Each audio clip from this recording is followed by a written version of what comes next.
Shalom, bienvenue à une méditation par jour avec le pasteur Alex. Aujourd'hui, nous allons parler de Jean chapitre 3.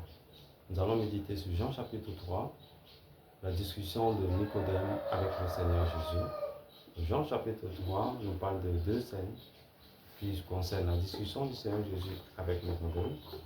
Et la seconde scène dont parle le chapitre 3 concerne le témoignage de Jean-Baptiste sur la personne du Seigneur Jésus. Nous allons plus nous attarder sur la discussion de Nicodème avec le Seigneur Jésus. Nicodème, un érudit de la loi, est venu voir le Seigneur Jésus de nuit pour lui dire: Maître, Rabbi, je reconnais que ce que tu fais, nul ne peut faire cela si Dieu n'est avec lui. Suivons un peu la conversation. Quoi? C'est un royaume qu'une personne ne peut voir, à moins qu'elle naisse de nouveau. Renaître? C'est ça? Oui, Tu veux dire une nouvelle créature comme la conversion d'un gentil en juif? non, ce n'est pas ce dont je parle. Dans ce cas, qui peut renaître? J'espère que tu ne parles pas d'un retour dans le sein de la mer parce que ce serait un problème pour moi. Ma mère, qu'elle repose en paix, est décédée. En vérité, je te le dis. En vérité, je te le dis, si un homme ne naît d'eau et d'esprit, il ne peut entrer dans le royaume de Dieu. Ce qui est né de la chair est chair. Et ce qui est né de l'esprit est esprit. C'est cette partie de toi qui doit renaître à une nouvelle vie. Comment cela peut-il être? Tu es docteur en Israël et tu ne sais pas ces choses. Je sais, crois-moi, Rabbi. Je sais. Je sais. Tu entends ce bruit? Lequel? Écoute. Tu entends quoi? Le vent? Comment tu sais que c'est le vent? Parce que je peux le sentir. Et que je l'entends qui souffle. Est-ce que tu peux me dire d'où il vient? Non. Tu sais où il va? Non.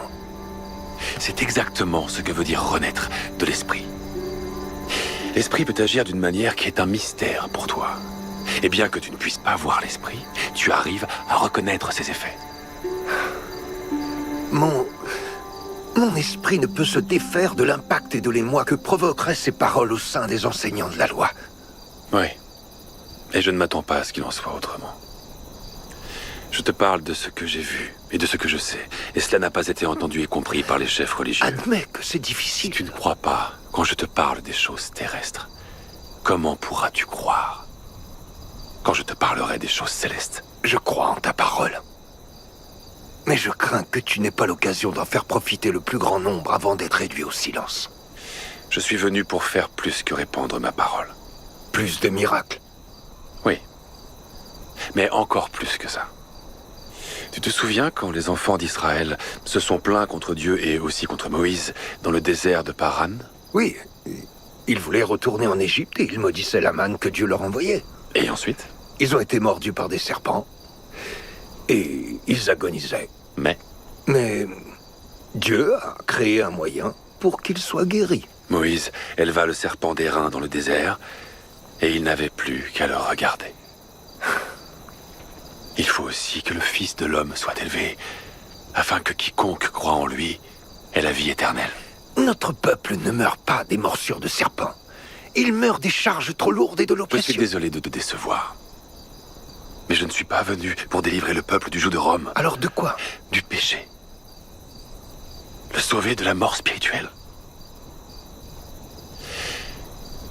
Car Dieu a tant aimé le monde qu'il a donné son Fils unique, afin que quiconque croit en lui ne périsse point, mais qu'il ait la vie éternelle. Donc ça n'a rien à voir avec Rome. Tout est question de péché. Dieu n'a pas envoyé son Fils dans le monde pour qu'il juge le monde, Nicodème. Non, mais pour que le monde soit sauvé par lui. C'est aussi simple que le serpent de Moïse sur le poteau. Celui qui croira en lui ne sera pas condamné, mais celui qui ne croit pas est déjà condamné. En effet, le verset 6 dit: Ce qui est né de la chair est chair, ce qui est né de l'esprit est esprit. Au fait, la naissance de nouveau c'est une naissance d'esprit. Ça n'a rien à faire avec ce qui est matériel, mais ce qui est physique. Quand Jésus parlait de cela à Nicodème, Nicodème comprenait comme si quelqu'un devait encore entrer dans le ventre de sa mère et renaître à nouveau. Non, loin de cela, exactement comme on en parle également à beaucoup de personnes, on leur dit, es-tu né de nouveau? Dit oui, je pratique une église, je fréquente l'église tous les jours, je suis baptisé, j'ai reçu ma communion, j'ai reçu la confirmation. C'est très bien d'avoir suivi tous ces sacrements, mais j'aimerais également attirer votre attention sur quelque chose qui est très important ici. Le Seigneur Jésus dit, ce qui est esprit, ce qui est chair. La naissance de nouveau, c'est de l'accepter comme son Seigneur et Sauveur personnel. L'apôtre Paul nous a bien expliqué cela dans Romains chapitre 10, à partir du verset 8, 9 à 10. Il dit, la parole est proche de toi, dans ta bouche et dans ton cœur. C'est de la parole de foi dont nous parlons. Si tu crois dans ton cœur, primo, il faut croire dans son cœur que Dieu l'a resté d'entre les morts, que Jésus est venu mourir sur la croix pour toi et que Dieu l'a resté dans les morts. Et secondo, il faut le confesser. C'est cela qui t'apporte la nouvelle naissance. C'est une expérience spirituelle que tu ne peux pas ne pas savoir que quelque chose s'est produit dans ta vie. C'est une expérience que tu vis personnellement avec le Seigneur, dont la chrétienté, ce n'est pas une religion, c'est une vie de communion avec son Créateur, avec Dieu. C'est quelque chose dont on ne peut pas tellement expliquer qu'il faut que forcément toi-même tu la vives pour savoir, oui, effectivement, je suis né de nouveau, j'ai reçu Christ comme mon Seigneur et Sauveur personnel. Si peut-être vous fréquentez l'église, ça fait des années, si peut-être vous priez, si peut-être vous êtes fatigué de l'église, vous vous demandez à quoi vont ces choses, si peut-être vous ne comprenez pas, ou bien sûr aujourd'hui, par l'Esprit de Dieu, vous avez compris réellement ce que cela veut dire, j'aimerais vous amener à donner votre vie au Seigneur Jésus. Si jusqu'à présent vous n'avez pas encore donné votre vie à Jésus, faites cette prière avec moi. Simplement, vous pouvez fermer les yeux, vous pouvez mettre vos mains sur la caméra ou sur votre téléphone et répéter ces prières après moi. Seigneur Jésus, je te remercie pour la vie que tu m'as donnée. Je te remercie d'avoir payé le prix sur la croix pour mes péchés. Je te remercie pour ce sacrifice que tu as payé pour moi.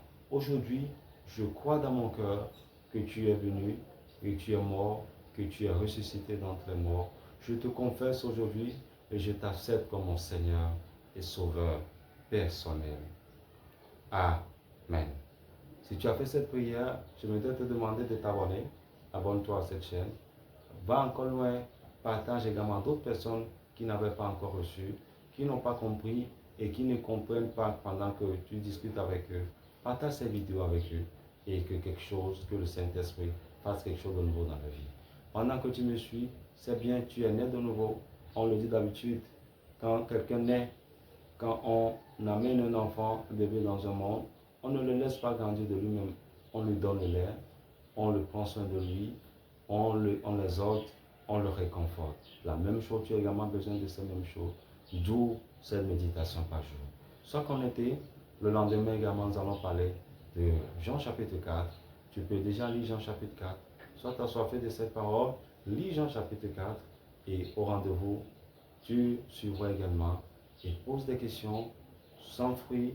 Pose des questions dans les commentaires, laisse un chat. Que le Seigneur te bénisse, que le Seigneur compte ta journée. Pendant que tu avances, que la grâce de Dieu soit sur toi, que le Seigneur te fasse rencontrer des personnes de destinée, des personnes qui pourront ouvrir ta voie pour que tu sois élevé, pour que tu reconnaisses encore le Seigneur et que tu aies une profonde communion avec ton Dieu.